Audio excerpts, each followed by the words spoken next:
son avant-dernière manche de la saison 2013, le Belgian Racing Car Championship a une dernière fois planté ses tréteaux sur le circuit de Spa-Francorchamps à l'occasion des 600 km. Et c'est le BRCC Sprint qui avait le privilège d'ouvrir les festivités dès le samedi, avec une première grille de départ faisant la part belle au Ginetta G50 GT4 Asturcar de Stéphane Lemray et Guillaume Mondron qui monopolisaient le haut du classement après l'exercice qualificatif.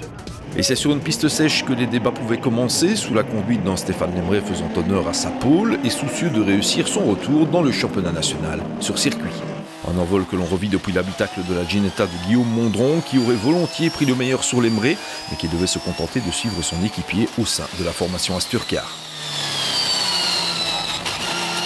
L'homme du premier segment de 15 minutes allait être le Français André Grammatico, troisième sur la grille de départ, qui n'allait pas tarder à s'attaquer au bastion Ginetta. Dès les premiers tours, la BMW M3 GT4 Espace Bienvenue passait à l'offensive, s'offrant le scalp de la Ginetta de Mondron, avant de faire de même avec celle de Lemray. André Grammatico allait dès lors tout mettre en œuvre pour défendre son bien et s'imposer au terme des premières 15 minutes de course dans ce sprint 1. Derrière la BMW et les Ginetta, Pierre Piron offrait la 4e place à une autre Ginetta Asturcar, la 67, pilotée par l'italo-polonais Scarpaccio en levée de rideau des 24 heures de Spa. Unique silhouette BMW présente après le crash de Franck Radet lors des essais, la 24 de Bernard Dandrifos complétait assez logiquement le top 5 en conservant le meilleur sur la Ginetta Noon Racing d'Ivan Muller. Domination des Seat León de l'équipe espagnole PCR Sport en tourisme pro, Ariet Arroyo-Barrena devançant son frangin Unai. Et dans les rangs des Westfield, toujours engagés en catégorie guest, c'est Patrick Dubois qui décrochait la première timbale devant Ragnar van der Heyden et Thierry Labeille. C'est depuis l'habitacle de la Ginetta de Guillaume Mondron qu'on repart à allure course après la désormais bien connue neutralisation derrière la leading car. À l'avant du peloton, le combat pouvait reprendre entre André Grammatico, Stéphane Lemray et Guillaume Mondron, les pilotes des Ginetta étant bien décidés à faire tomber l'homme à la BMW. Un affrontement total qui n'allait pas durer longtemps sans incident, Guillaume Mondron tentant sa chance dès le deuxième tour, mais le pilote de la Ginetta numéro 5 en faisait trop et percutait la BMW du Français. Malheureusement, après 2 tours, je pense, j'ai l'impression qu'André me laisse la porte ouverte. Et malheureusement, vu qu'il a la baisse, il prend une trajectoire différente. Et, donc je me suis introduit et j'étais à mon avis un peu trop incisif. Et donc il a refermé, j'étais surpris et j'ai tapé son flanc droit. Et donc j'ai un fusible qui s'est détaché dans la voiture et malheureusement j'ai dû abandonner mon deuxième quart d'heure.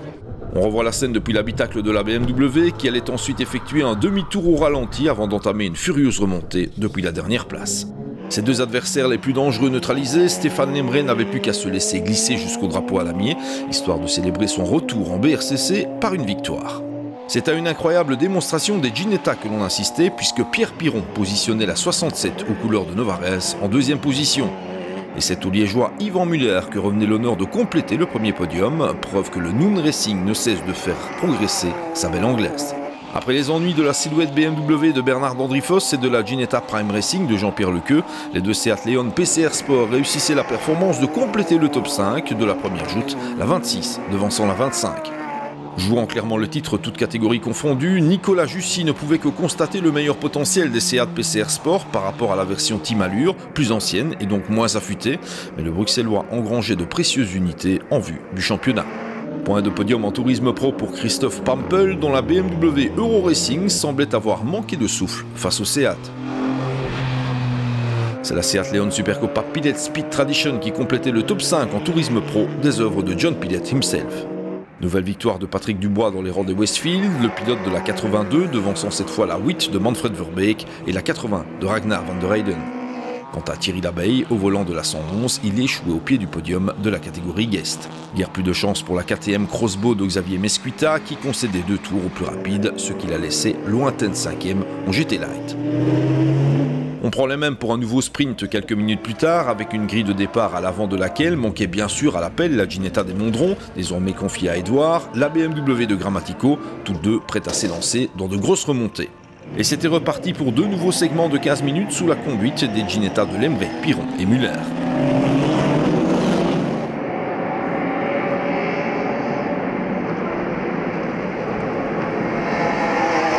On plonge d'emblée dans l'habitacle de la Ginetta d'Edouard Mondron qui avait la ferme intention de rapidement retrouver le groupe de tête, mais qui se laissait surprendre en pneus froids à l'épingle de la source et tout était à refaire.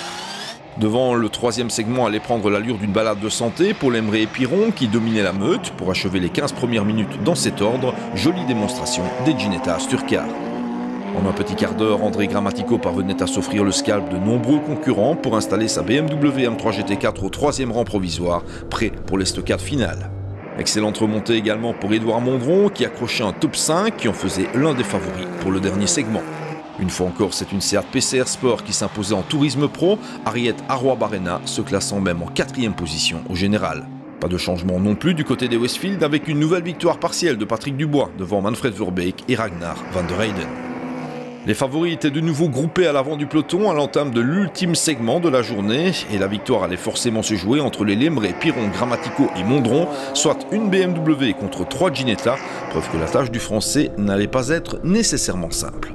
Et comme on pouvait s'y attendre, Lemre et Mondron se retrouvaient aux avant-postes, profitant d'une petite baisse de régime de la BMW de Grammatico. C'est à 2 tours de l'arrivée, au freinage de l'épingle de Bruxelles, qu'Édouard Mondron parvenait à faire la différence, profitant d'un équipement pneumatique plus efficace que celui de son équipier de pilote journaliste. Nouveau doublé des Ginetta Asturcar donc, qui en dépit de l'accrochage de Guillaume dans le deuxième segment, bonne affaire au championnat pour les Mondron Brothers. En partant dernier, au premier virage, dans le droit, c'est un petit état-queue parce qu'il y a les pneus froids et je pense que la voiture n'est pas très bien réglée. Donc il a fallu remonter, couteau entre les dents. J'avais un petit peu peur dans le raidillon parce que le problème venait de l'arrière gauche. Donc je lâchais avant la montée. Et puis quand j'ai vu que je revenais sur Stéphane, je me suis dit tant pis pour les risques, godesse. Et voilà, j'ai réussi à le passer en mode très fair play. Mais je savais que Stéphane avait envie de gagner, donc il n'allait pas m'ouvrir la porte. Il m'a manqué des pneus neufs surtout. Parce que Édouard, étant donné qu'il joue le championnat et qu'il était derrière, ils ont mis un train de pneus neufs pour la dernière course. Et donc moi j'étais vraiment à l'agonie avec mes pneus qui n'étaient déjà même pas neufs pour les qualifs. Donc forcément ils étaient à la fin de la 4e course, ils étaient un peu nazes. Et donc moi j'étais vraiment en glisse partout et lui il avait des pneus tout neufs comme en qualif. Donc forcément ça marchait beaucoup moins bien et il n'y avait rien à faire. Mais bon, de toute façon c'est bien parce que j'aurais été embêté qu'il finisse deuxième derrière moi parce que j'aurais pris des points au championnat. Et s'il n'était pas champion en fin d'année à cause de ça, c'était un peu idiot, donc c'est très bien. Mes sponsors sont contents, moi j'en ai gagné une, c'est très bien, une chacun, c'est parfait. Je suis content pour Édouard, il le mérite bien, c'est très bien. Derrière les deux Ginetta, André Grammatico parvenait à sauver l'essentiel, au point de se retrouver aux commandes du championnat avant la finale des Belgian Masters à Zolder. Je finis 3e à la première manche, c'est ce qui était aussi un peu mon objectif, disons, et c'était à peu près ce que je pouvais faire de mieux. Et puis la dernière manche, je finis aussi 3e, en contenant Pierre vraiment dans les derniers tours. Donc vraiment, je suis très content, mais le résultat n'est pas tout à fait à la hauteur de mes espérances. Mais la voiture, franchement, a très bien marché. Quant à Pierre Piron, il n'a pas nécessairement voulu semer la zizanie parmi les leaders du championnat, se contentant d'une belle 4e place qui venait confirmer la très grande forme des Ginetta G50 GT4. Ça fait plaisir pour moi, pour le team. Et voilà, on finit 2e dans la première manche. Les Ginetta prennent les 3 premières places dans les 2 courses, je pense, peut-être pas dans la 2e. Donc on est content, bon week-end, voilà, magnifique. Un peu trop seul en silhouette pro, Bernard Dandrifos pouvait sans doute revendiquer un top 3 absolu, mais il repartait finalement avec la 5e place générale au terme d'une prestation de très belle facture. Le grand malchanceux du jour, c'était incontestablement Yvan Muller qui ne voyait pas le drapeau à damier après s'être emmêlé les pinceaux avec une Seat au freinage de Bruxelles. Joli week-end malgré tout pour le Liégeois. Ça a été assez compliqué de régler l'auto. On commence tout doucement à se mettre bien sur l'auto, on trouve quelques réglages pas mal. Maintenant ça reste assez compliqué pour nous suite à la petite structure. Maintenant au fil du temps je pense que ça va le faire de mieux en mieux.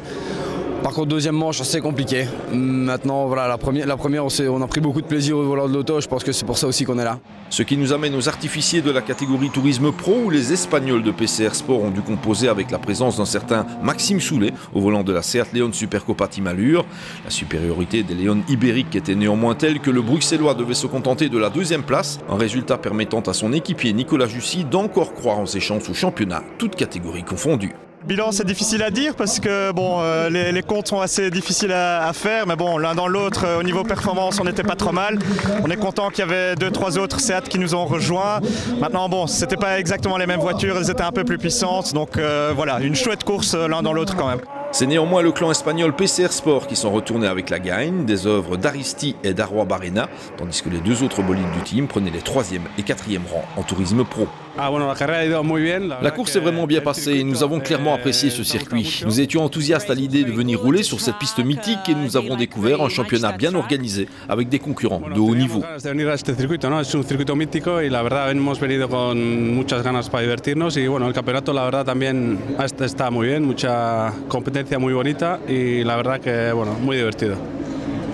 There's a good competence in that championship. Before coming here, they had they want to come here because it's a track, a mythic track, and they like called Drivers and Cars Championship. Le top 5 en tourisme pro était complété par une autre Seat, celle de Jacques Nagno et John Pilette, qui prenaient la deuxième place dans le Seat Trophy derrière la 33 du Team Allure. Quant à Christophe Pampel, il ne conservera sans doute pas un grand souvenir de cet ultime week-end dans nos Ardennes, sa BMW n'ayant fait que passer dans ce dernier sprint. On passe au Westfield Aero de la catégorie Guest, où ce week-end a tourné à la démonstration pour Patrick Dubois, vainqueur des 4 segments. C'était vraiment très bien avec une bonne météo et une piste restée sèche. J'ai pris un bon départ, ce qui m'a permis de me porter au commandement. Très bien. Vous vous attendiez à gagner ici? Non, pas du tout. J'avais réalisé le 3e meilleur temps des essais, mais le plus rapide a rencontré des problèmes. Et 2 autres adversaires se sont retrouvés à court de carburant. Ils avaient mal calculé.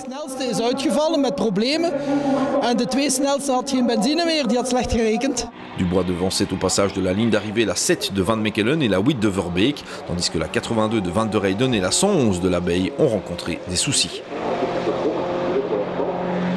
Au terme de ces joutes courtes des 600 km de Spa, Grammatico compte 147 points pour 145,5 au Frangin Mondron et à Nicolas Jussy. Vivement Zolder. Un dodo plus tard, ce sont les bolides du BRCC Endurance qui envahissaient la grille de départ, prêts à affronter une joute de 180 minutes clôturant le meeting. Et une fois encore, le clan GPR Racing de Pino Sperlinga monopolisait la première ligne de la grille, Tim Verberg décrochant la pole position, volant de l'Aston Martin Vantage numéro 100, candidate à une 4e victoire de rang. Avant même que le directeur de course ne libère la meute, certains concurrents manquaient à l'appel. C'était le cas de la Ginetta des frères Mondron qui renonçait quelques instants après être sorti des stands. Guère mieux pour la spectaculaire KTM Crossbow de Xavier Mesquita, victime d'une petite maladresse de son équipier avant même que les choses sérieuses ne commencent. Le copilote sur le tour de chauffe a voulu chauffer un peu les pneus et malheureusement en sortant de Bruxelles il a fait une sortie et donc il y a une biellette qui est de travers donc c'est beaucoup trop dangereux. Donc la course est finie.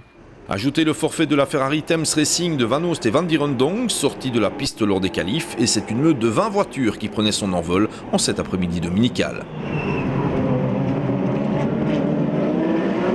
Une question était sur toutes les lèvres, les Aston Martin Vantage GT3 de la nouvelle génération allaient-elles confirmer en course leur maestria des essais, étant contraints de s'immobiliser pas moins de 9 minutes 10 au stand. Quoi qu'il en soit, Tim Verberg et Michael Schmetz ne se posaient pas trop de questions, mais ne parvenaient néanmoins pas à emmener la meute, laissant la vedette à Longin et Verdonck. Pour contrer les Aston, on pensait bien sûr à l'Audi R8 LMS de l'équipe PK Carsport qui s'offrait un excellent envol aux mains de Bert Longin avant d'être quelque peu bousculé par un Michael Schmetz y allant au forceps pour reprendre le meilleur sur le bolide Ozano. C'était vraiment un pilotage très agressif et cela m'a étonné pour ne rien vous cacher. J'ai pris un très bon départ et les 2 Aston ont loupé le premier passage à la source, ce qui m'a permis de m'infiltrer. Dans la seconde partie du pif-paf, Schmetz a voulu se porter à ma hauteur, mais il était loin du compte. Il m'a poussé dans le bac à sable que j'ai totalement traversé. J'ai eu de la chance car sinon la course aurait été terminée pour moi. Une scène inattendue que l'on revoit depuis l'habitacle de l'Aston Martin Vantage de Michael Schmetz, un peu trop incisif sur ce coup-là. Au sein du Team Allure, c'était la désolation, les chances de titre de la Seat Leon Supercopa numéro 33 étant réduites en raison d'une panne mécanique, alors que Nicolas Lamy était au volant. J'étais ici dans le raidillon et puis d'un coup le moteur s'est coupé, impossible de le redémarrer, plus de compression. Maintenant on vient de rentrer, on a regardé et malheureusement c'est la courroie de distribution qui est cassée, donc moteur complètement foutu, impossible de repartir. Engagé en GT Challenger, la Porsche Cup de Michael Albert et Nicolas Léonard ne tardait pas à rencontrer des soucis, étant de nouveau confrontés à une pédale de gaz récalcitrante. Problème de pédale d'accélérateur, déjà au relais avant, je suis arrivé au comble, la pédale est restée calée, et puis je suis reparti, ça allait, puis je suis arrivé au bus stop et de nouveau elle est restée calée, je suis revenu ici au stand, et on a essayé quelque chose mais ça marche pas, ça veut pas aller, et prendre des risques comme ça, ça devient dangereux.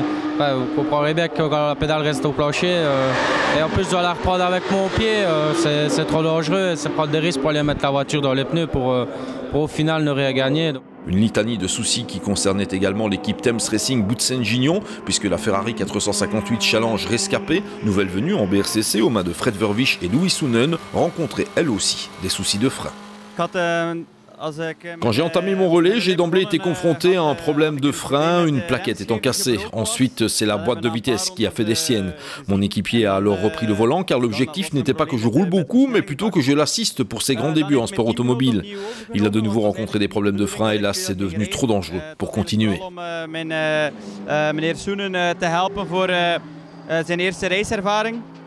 En op het einde was opnieuw een probleem met de remmen en was het te gevaarlijk om verder te rijden.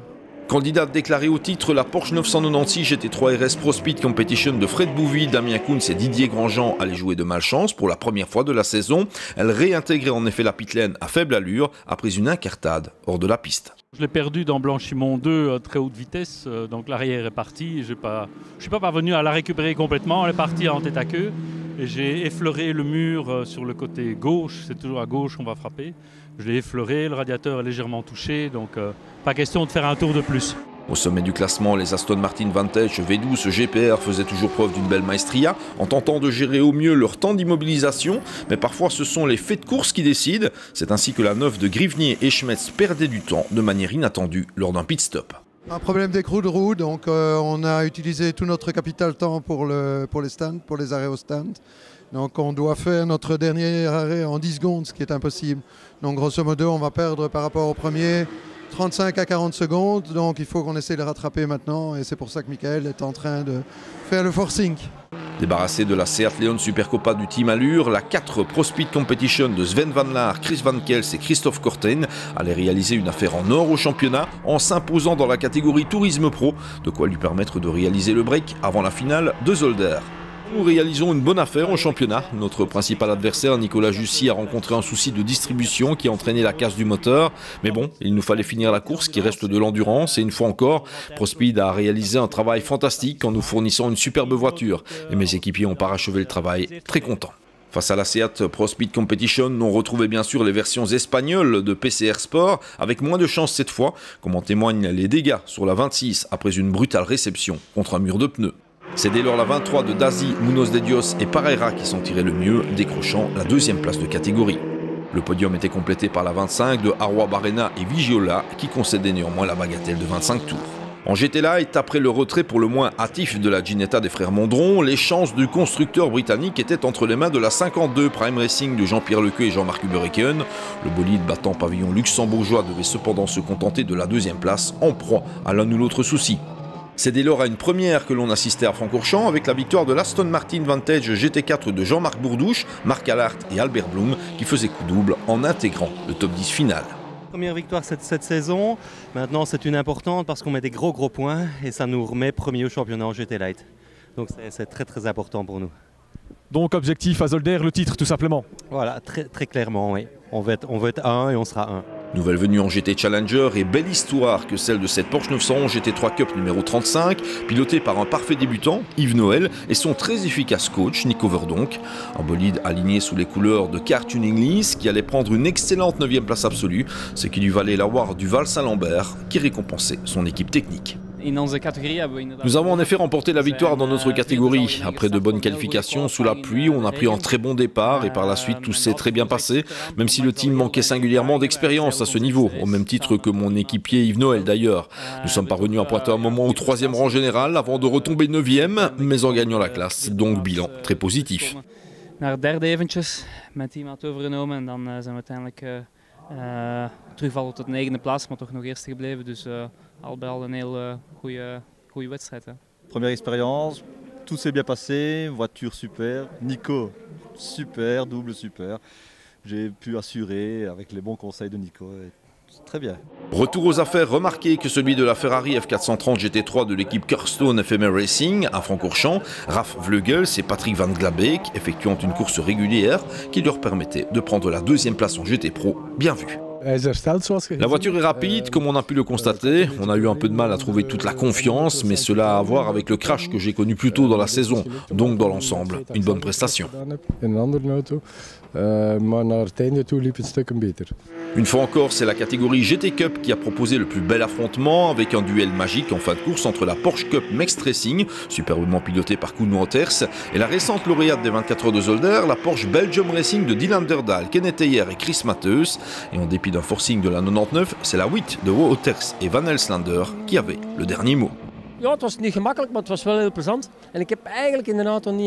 Ce n'était certainement pas facile, mais bien amusant. Et pour ne rien vous cacher, je n'ai pas vraiment douté. J'ai vu que Dylan attaquait beaucoup au début de son relais, et je me suis dit que ses pneus n'allaient pas tenir. J'avais raison, car il n'a pas pu hausser le rythme à la fin. Moi non plus d'ailleurs, mais le plus dur était fait. Situation idéale.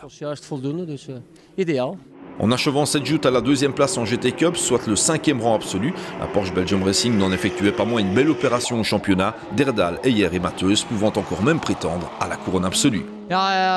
On s'est battu pour la première place contre Koen, mais ça n'a pas marché. J'ai beaucoup demandé à mes pneus en début de relais et en fin de course, ils étaient cuits. J'ai alors attendu une erreur de Koen qui n'est jamais venue.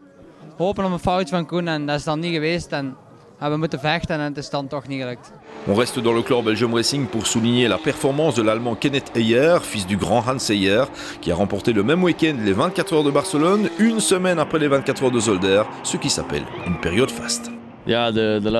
Ces 7 derniers jours ont en effet été un peu spéciaux. On avait une voiture fantastique aux 24 heures de Zolder et le Belgium Racing a tout simplement été magique. Un week-end exceptionnel. Ce week-end, j'ai beaucoup voyagé entre Barcelone et Spa et après avoir passé 10 heures au volant en Espagne, j'étais fatigué en arrivant ici. On a pris la deuxième place car Koen a tout fait pour préserver sa victoire, mais on s'est vraiment bien amusé. And then still finishing second today. We don't get Koen today, but he fights the last weekend so hard to get the result. So even for him, it's a good result and we have a lot of fun. Derrière les deux Porsche, c'est la Ferrari 458 Challenge, Scuderia Monza de Frank et Hans Stiers qui surgissaient pour compléter le podium, les Ostendais devant composer avec des ennuis d'ABS sur leur belle berlinette transalpine. On avait certes espéré davantage en début de week-end, mais après les problèmes d'ABS que nous avons rencontrés, il a fallu redoubler de prudence. Pour nous, c'est donc un bon résultat. Un tour derrière la Ferrari, on pointait la Porsche Cup NSC de Thierry Verstraete et Peter Dubois qui alignent les résultats de choix cette saison. Ce qui nous amène au trio de tête et un top 3 général pour la lauréate de la catégorie GT Pro, l'Audi R8 LMS PK Car Sport d'Anthony Kumpen, Bert Longin et un Martin Mackelberg moins en confiance, ce qui n'empêche pas le bolide Lozano de prendre les rênes du championnat avant la finale de Zolder. S'il pleut, on a une chance, mais sur piste sèche, les Aston Martin sont tout simplement trop rapides. On a pu voir que le circuit de Zolder convenait mieux à notre voiture. Tout reste donc à faire, d'autant qu'on prend les rênes du championnat après cette course. Je pense dès lors que ce sera un beau combat final dans le Limbourg. Les vainqueurs moraux de cette dernière joute de la saison à Francorchamps étaient clairement l'équipage de l'Aston Martin Vantage V12 GPR numéro 9, Michael Schmetz et Pierre Grivnier, gérant parfaitement leur temps d'immobilisation, mais également le souci d'écrou qui les a finalement obligés à s'arrêter encore plus longtemps. Jouant à fond la carte de l'équipe, ils cèdent la victoire à l'autre voiture du team dans le dernier tour. On fait une excellente course, des très très bons relais aussi bien de Pierre que de moi-même, pas de soucis, on tourne comme des métronomes. Malheureusement au deuxième arrêt on a un écrou qui reste calé, on perd beaucoup de temps et donc on a décidé que je resterais dans la voiture pour faire un double relais en pneus, c'était très compliqué. 1h30 avec les pneus en ayant attaqué à ce point-là, c'était compliqué effectivement, mais on a bien tenu, donc c'est parfait, week-end parfait. Pour la 4e fois cette saison, l'Aston Martin Vantage V12 numéro 100 du clan GPR a remporté la victoire. Un succès certes un peu artificiel ce dimanche, mais qui permet au trio Verberg, Tredin, Dupont d'encore croire en ses chances au championnat. Ça a été particulièrement difficile aujourd'hui. On a vu au chrono qu'on n'était pas spécialement beaucoup plus vite que tout le monde. On avait encore cette bride et ce temps augmenté par rapport à la dernière course. Donc ça a vraiment été très difficile. On a vu qu'on est revenu dans les derniers moments, dans les dernières secondes, on a réussi à passer l'Audi. Après, notre équipage Aston sur l'autre voiture nous a fait une faveur et nous a laissé passer pour le championnat. Donc je leur dis merci, c'est super. Au classement du championnat, Kumpen, Longin et Mackelberg totalisent désormais 208 points contre 203 à Derdal, Heyer et Matthews et 196 à Verberg, Trodent et Dupont. Verdict le week-end des 12 et 13 octobre sur le circuit de Zolder dans le cadre des Belgian Masters.